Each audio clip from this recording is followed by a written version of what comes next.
Listening Fanfiction presents All the Days of My Life, I'd Rather Be With You by Dancing Lassie, part of the Rivers Run series based on The Witcher, narrated for you by Sierfis.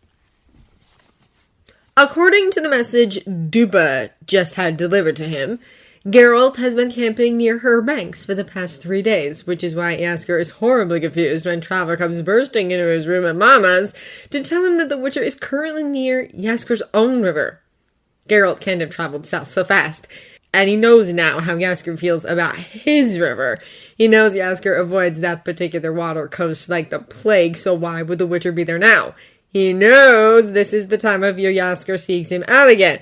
Jaskier always comes to find him after the Beltane party at Mama's and Ciri's belated birthday celebrations, but the Witcher doesn't need to know that. He's feeling rather put out. For all that Geralt tries to come across as blunt and aloof, the Witcher is usually a touch more empathetic than this. Reluctantly, Jaskier reaches out his mind towards his river, searching carefully along the banks himself. Sure enough, there is Geralt just south of Fairley and heading downstream. There's a young woman with him, and Jaskier bristles internally at the passing thought that Geralt might have found another travel companion in his absence. Well, time for Jaskier to put an end to that notion. If this interloper thinks she can replace him at Geralt's side, then she'd better be prepared for a long dip in a cold river. He nods his thanks to Trava and heads towards the door. "Oh, Trava grabs his arm. "You aren't the only one who wants to see the Witcher. He still owes me a drink." Jaskier scowls. He hates it when his brother decides to join him after Beltane. He always monopolizes Geralt's attention, and it seems that Jaskier already has one other person to contend with without his big brother butting in as well. "You can get it some other time," he tries, but to no avail. Trava strides ahead of him out onto the streets of Sintra and dives in the Yaruga. The idiot hasn't even packed any clothes. Jaskier, his own belongings carefully stowed in his backpack and his loot strung over his shoulder, dives in after his brother, following him as they race upstream. The sounds of fighting greet them. Erden and Rivia have been encroaching onto each other's territory again, and border raids are becoming more frequent, and of course the Pankratz River lies right on that border. It appears his poor Witcher has been ambushed by a gang of mercenaries, no doubt hoping for work given the high tensions in the area. He and Trava both scramble out of the water downstream, idly watching as the two figures before them take down the unkempt band of hired killers. A spark of jealousy ignites in Jaskier's breast while he watches the young woman effortlessly parry an oncoming thrust as she sidesteps and pins her enemy's blade to the ground. Jaskier knows he's no prodigy with a sword. This doesn't normally bother him. After all, he has other talents. But he thinks he sees a spark of approval in Geralt's eyes when he looks at the young woman. Well, that's quite enough of that. It's not like Jaskier is completely useless in a fight. He sweeps his arms up in a dramatic gesture, ignoring Trava's snort next to him, and a huge wave of water rises from the river before surging down on the majority of the mercenaries. And it's such a shame that he wasn't able to avoid the young woman. Everyone stops fighting, looking round wildly for the source of the deluge. Jaskier mockingly waves from where he and his brother are standing, water once again threatening to crash down on the miscreants. "Geralt," he beams. "So nice to see you after all this time. Are these fine gentlemen friends of yours?" The brigands get the message and turn to flee. Jaskier can't help but speed them on their way and sends the water after them, snapping at their heels and flowing it down the back of their necks until they're out of sight, squealing from the cold. Jaskier turns gleefully to Geralt, who is gaping at him in disbelief. "Jaskier," he exclaims, "what was that?" The river god blinks. This isn't the first time he's used that trick in front of Geralt. The Witcher had seemed much more appreciative last time. "What do you mean?" he asks, baffled. On the ground, wrenched through, the young woman groans and pushes her wet hair out of her face. There is something strangely familiar about her. He's struggling to put his finger on it. He squints at her, trying to work it out. Her hair is pale, flaxen, he would say, if asked to describe it. Green eyes blink up at him, and despite the scar that bisects her cheek just below one eye, the shape of those eyes and that face is familiar. She looks very much like Princess Pavetta, Jaskier decides, except there are subtle differences. Actually, she looks rather like Calanthe. He'd just been thinking the other day, when he'd spirited Ciri out the palace and into the market for sweets, that the young princess was beginning to look more and more like a grandmother with every passing year. He splutters in disbelief. "Ciri?" he asks, completely incredulous. "Wrong Jaskier!" the young woman, Ciri, moans from the ground. "What?" He turns to Geralt, looking for answers, but the Witcher has his head in his hands and is groaning. Jaskier frowns. This Witcher looks a lot like Geralt, but some things are off. A scar here and there, not quite in the right place, and though it's very hard to tell with Witchers, what with them aging so slowly, he looks older than he should. "You're not my Geralt," he decides. Next to him, Trava hums in agreement, eyes narrowed at the interlopers. The young woman, whom Jaskier is 90% sure is an alternate older version of his young charge, clambers to her feet, shivering as water continues to drip off her. Jaskier is feeling guilty now. Right, he decides they can sort things out when Ciri isn't freezing to death. "There's a shepherd's hut, 10 minutes walk upstream," he announces, having done a quick mental sweep of the nearby banks. No one moves. "I didn't announce that for the good of my health," he snaps. "Get going. There's no point standing around in the cold. We could just as easily have a discussion in the warmth as we can freezing our Pose off." He quickly amends. He knows this adult version of Ciri has probably heard worse, but it still feels wrong to swear in front of her when she's only 10 in his mind. Trava bursts out laughing and claps him on the shoulder. "Only you could end up in this mess." He chuckles and starts heading north, using his long legs to stride ahead. "Fuck you!" Jaskier shouts after him, hurrying to keep up. Ciri is not sure what to make of this new Jaskier. He's different both from her own and from the Witcher Julian she'd met in Temeria in the previous universe. Fewer clothes, for one thing. But still, there's something much more innocent about this version of Jaskier, and that's just one of the differences. For one thing, he fusses over her like a concerned parent. He orders the tall auburn-haired man to get the fire going and then rifles in his bag for dry clothes. He hands them to her, shooing her closer to the fire to get changed, while pointedly turning his back. By the time she's peeled out of her sopping wet clothes and into what has to be Jaskier's shirt and trousers, the bard has also dressed and is brandishing a blanket at her. "I'm fine," she insists. "You got soaked," Jaskier complains. "You need to get warm." "Calm down, Buttercup." The tall stranger she hasn't yet got a name for grins with amusement. "She'll be fine, she's dry, and the fire's going. Let's sit and figure out how your Witcher, who is not your Witcher, and your little princess, who last I checked was a lot smaller and under the beady eyes of a grandmother, got here." Ciri's heart constricts. Her grandmother? She's still alive in this universe? She opens her mouth to ask, but Geralt gets it first. "Buttercup." Ciri thinks he detects a hint of jealousy in his voice. This may not be their Jaskier, but the Witcher doesn't seem to like how familiar the still naked man is with the bard, though Ciri had definitely caught him appreciating the naked Jaskier on the way to the hut. "Who the hell are you?" The man clutches a hand over his heart in mock betrayal. "I'm hurt! Have we never met in your world? I'm Trava, the best drinking buddy your heart could desire. And just for that, when I finally meet up with the real you, I'm going to make him buy me 2 drinks instead of 1. Jaskier rolls his eyes and pulls some rickety wooden chairs closer to the fire, sitting in one and pulling Trava down onto the other. "Ignore my brother. He was a soldier in his youth, got hit on the head one too many times, and rarely talks sense."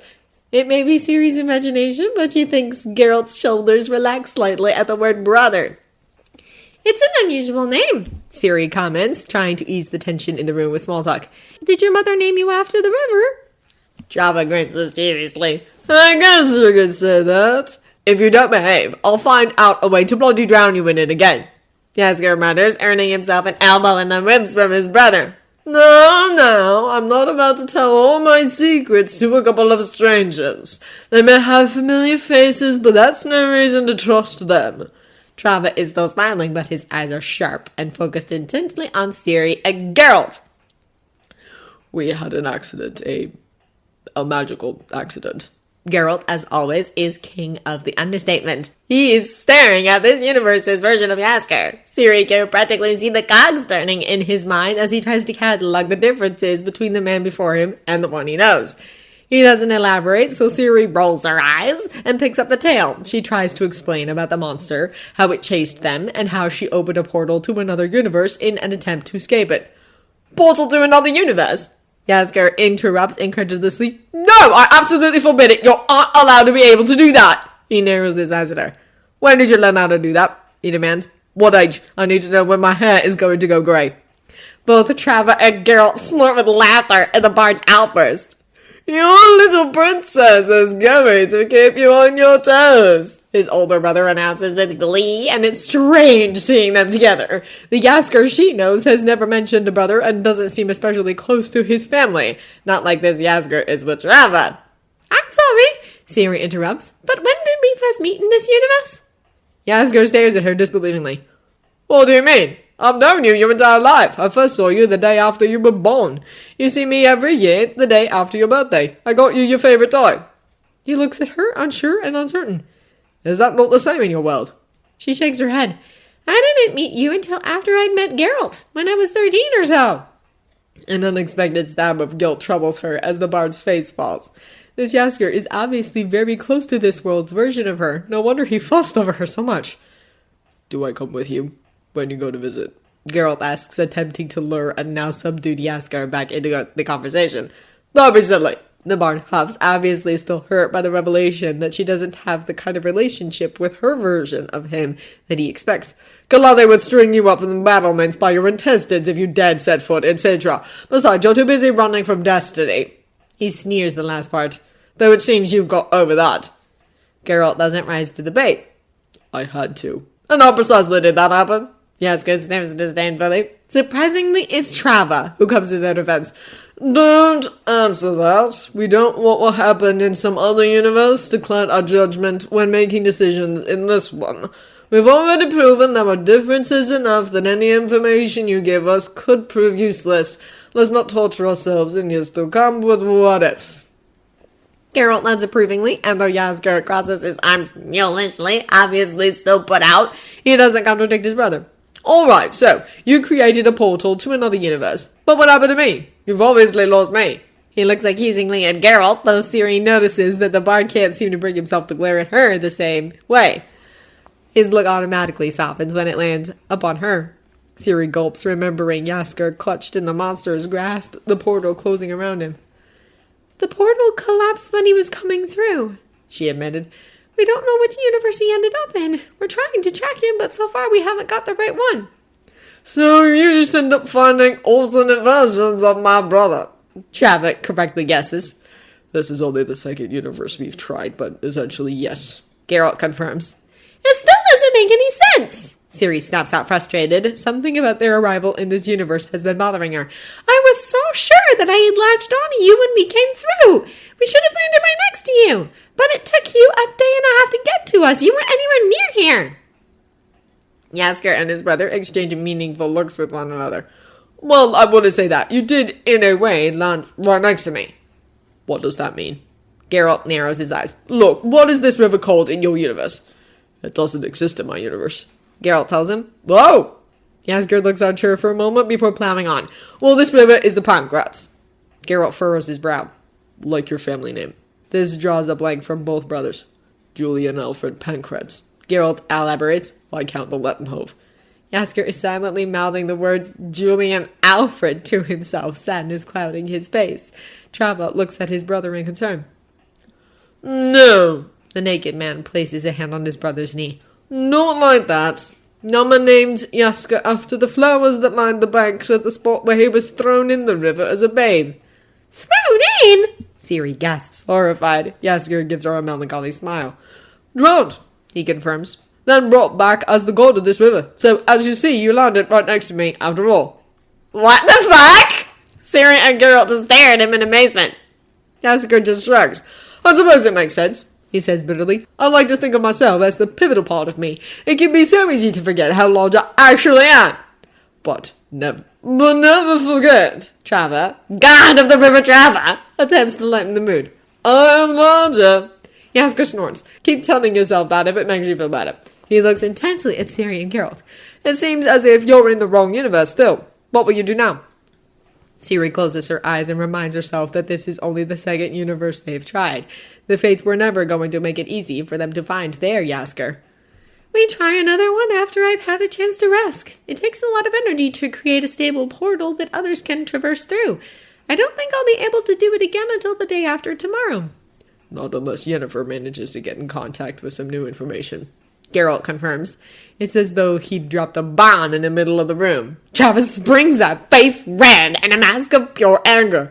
Don't you dare fucking mention that witch's name here! He roars. Behind him, Jaskier has gone sheet white, clasping his shoulder and gasping for breath. Ciri notes in alarm that he seems to be having a panic attack. Jaskier, Geralt cries, leaping up to try and assist the bard, but Trava blocks his way. Is she with you? He demands, pushing Geralt roughly. Geralt squares up, ready for a fight. Is she with you? Trava demands again, spittle flying from snarled lips. Because I don't care what universe she may be from. If I see any mention of that pock-spitting witch again, then I will do what I should have done when I first learned her name, and this time there will be no mercy from me. Outside, Jaskier water crashing against the hut's door. It's beginning to seep beneath the crack at the bottom. Don't talk about her that way! Ciri leaps to her own feet, fury on behalf of her surrogate mother coursing through her veins. I'll talk about her however I damn well please. She was a walking dead woman from the moment she tried to kill my brother. Both Geralt and Ciri are brought up short, their heads turning to said brother still gasping pitifully in his seat, trembling hands clawing at his shoulder. Jaskier? Ciri doesn't recognize her own voice. Is small and unsure. I'm fine, he wheezes unconvincingly. Trava, my shoulder, it hurts. Trava! Trava turns from them, crouching down in front of Jaskier and carefully unlacing his shirt, pulling it aside to inspect said shoulder. Ciri can see a gruesome-looking scar tinged grey at the edges. It's fine, Jaskier, Trava soothes. Take a look, see it's fine, you're okay. You got to the river in time. Ciri wants to protest and say Yennefer wouldn't have done that. Not to Jaskier, they're friends. Snarky bickering friends, but friends nonetheless. Geralt shoots her a look that warned her to keep silent. This universe has a different Yennefer, and this Yennefer obviously would do that. The Djinn. Geralt guesses, and it seems he guesses correctly because Jaskier stiffens again and nods. She tried to steal the powers from 2 powerful elementals that day.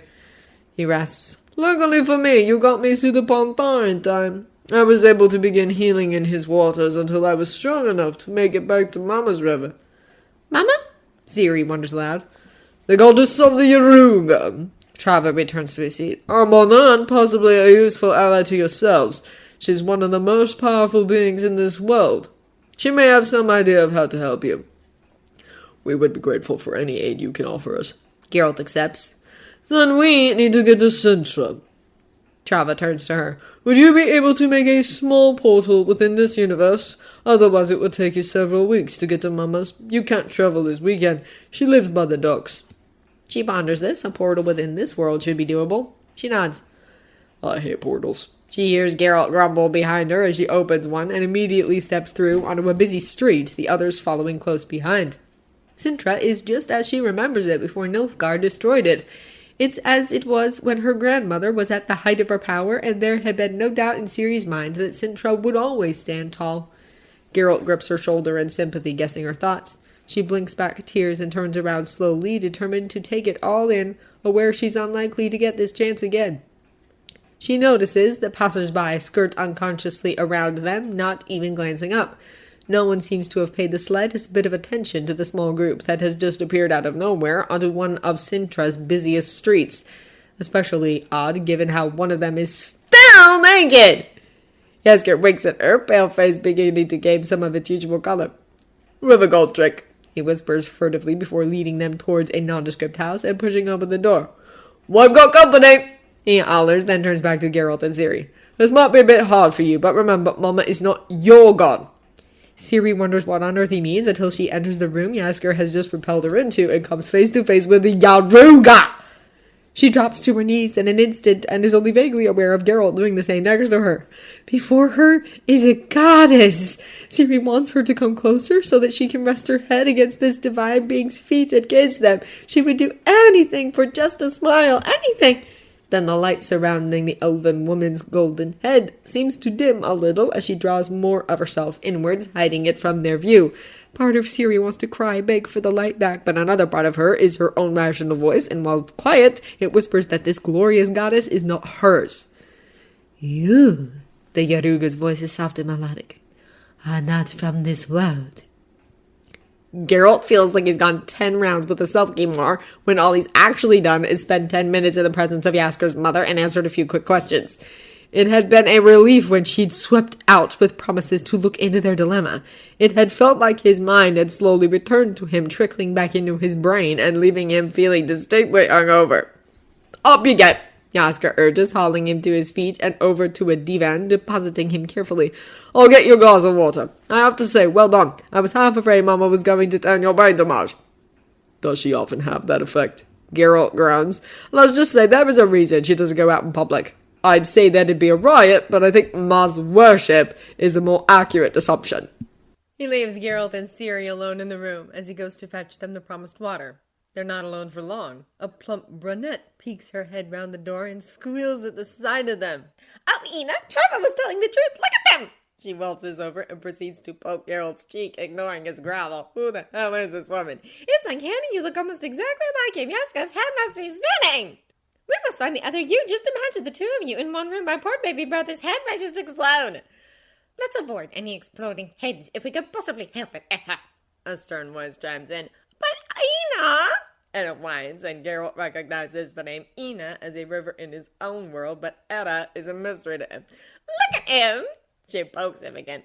He's not a sideshow, Edda. Leave him alone. Geralt decides he likes this Ina woman. I thought you were heading back home. Heading back? Edda sounds affronted. Now? But I missed all the fun. Her voice is making his headache worse. It's not improved by Jaskier's return. He squawks at his sisters, completely forgetting to hand over the water as he argues with them over their continued presence. And as it went, Geralt and Ciri spend a noisy evening with Jaskier's family as they shout across the table at one another, determined to be the ones to tell the best story or joke. It's strange seeing Jaskier so at ease with his family, so happy with them. Geralt's Jaskier doesn't seem to mind his own family, but he never seeks them out deliberately, never seems to spend any time in their company just for the pleasure of it. They are ushered to bed after dinner, and part of Geralt wants to stay up, seek out this world's Jaskier, and discover more about him, but the bed he is shown is the comfiest he's had in a long time, and it reminds him of just how tired he is. The moment his head hits the pillow, he's out. The next day, Ciri wakes before him and leaves him a note. She's gone to look around Sintra and asks politely but forcefully that he leave her to do this alone. His heart aches for his daughter. It had been strange to him to once again see Sintra's unblemished streets. How much harder had it been for Ciri to see her destroyed childhood home once again made whole? The house is quiet, and when he makes his way downstairs, there is only Jaskier in the dining room, scraps of paper spread out before him, humming as he scribbles down ideas. He glances up and blinks at Geralt in surprise. Oh, hello. Would you like some breakfast? Thank you, that would be greatly appreciated. Making a odd noise at the back of his throat, Jaskier walks over to the covered platters placed on a side table and serves up a plate of bacon, eggs, capers, and toast. I have to say, the bard fiddles with his quill as he sits back down. You talk a lot more than my Geralt. You're softer, isn't the right word, but you know what I mean. Geralt has a mouthful of egg, so he has a moment to consider this while he chews. I think mainly I'm at a different point in my life than your Geralt. Fatherhood changes you. There is something wistful in Jaskier's eyes. I imagine it does, but in this world you seem determined to avoid it, and I don't think I like the idea of you stealing my place. His mouth twists downwards. Course, that sounds awful. No, Geralt assures. In this world you've been here for Ciri since the beginning. Of course you don't like the idea that I might suddenly swoop in and suddenly claim a father's place in your life, just because she's my child surprise. You're the one who's put in all the effort here. I would feel that's unfair too. But you all destined for each other. Jaskier sighs. I suppose I have some time to get used to the idea. We get it together. She'll need someone to counteract your grumpy influence. He teases. Yen did that, Geralt says without thinking. I don't care if your Yennefer rescues drowning kittens. This world's Yennefer will get access to Ciri over my dead body. Jaskier snarls, and the water in Geralt's cup rises up the side and splashes onto the table. Geralt doesn't know what to say. He loved Yennefer, and a part of him always will, but he can't imagine his Yen hurting Jaskier. This world's Yennefer very clearly did, and left the bard with scars that haven't fully healed both inside and out. He doesn't know if he made the same wish in this world, if this universe is Geralt bound Yennefer to him with his last wish. If he did, then Jaskier can swear over whatever he likes, but Ciri will one day meet and most likely have some kind of relationship with the sorceress. He decides not to tell this to Jaskier. He doesn't know all the facts, all the differences between this world and his own. No point upsetting the bard over something that might not ever happen. Well, I imagine if you need any feminine influence, you could just ask your sisters to help you with Ciri, he suggests, trying to diffuse the tense atmosphere. Jaskier relaxes and snatches the last bit of bacon from Geralt's plate. Well, I'll the poor girl ready for the hills, he laments, but he's smiling again. The day passes quietly. Geralt uses the break to clean and mend his gear. He doesn't know why, but this house feels safe. He doesn't think anything bad can happen to him while he's in it. Jaskier potters about, and his sisters and Trava drop in now and then to satisfy their curiosity. Geralt has to tell them that he's never met a river god in his own world, though we'll have to look into it when he gets back, and they give him some pointers on how to spot one. It's approaching dinner time when Ciri returns subdued. She stays mostly quiet over their meal, and when Trava sadly informs them that their mother has found nothing that can help them, she just nods and tells him that they will leave tomorrow. She retires to bed shortly after that, and Geralt thinks this is a wise idea. Except unlike the previous night, he can't sleep. He tosses and turns for what feels like hours before sneaking back downstairs to look for a snack. Jaskier is still in the living room, watching the dying embers in the fireplace with an absent-minded intensity. Composing your next masterpiece? Geralt asks. Jaskier looks up in surprise and beckons Geralt to join him. No, just thinking is all. Geralt waits. If Jaskier wants to tell him, then he will. Have we ever got together in your world? Jaskier finally blurts out, startling the Witcher this time. He automatically wants to say no. It would be the truth after all. But that would be omitting some crucial facts, like the glances he likes to sneak his Jaskier when the bard isn't looking, the slowly developing attraction that seems to grow each day until Geralt thinks it may just burst out of him. Why do you ask? He settles for. It's just... You've been so frustrating recently. Well, not you. Jaskier waves an impatient hand. The other you. One moment he's leaning forward, speaking softly, and looking me in the eyes, and the next it's as though he realizes what he's doing, and the walls slam up. It's been this way ever since the gin. When you found out what I was, what I could do. Some water tricks are putting my back up that much. Geralt is surprised by this. Not that. It's more to do with how people unconsciously react to me. You remember what it was like for you with Mama?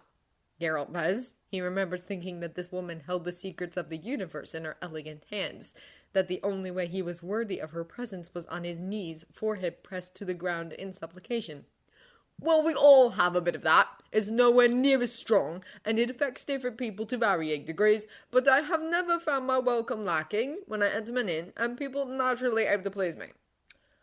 Ah, he can imagine. That makes him rather suspicious, but ultimately he's not this world's Geralt. He cannot give Jaskier the answers he seeks.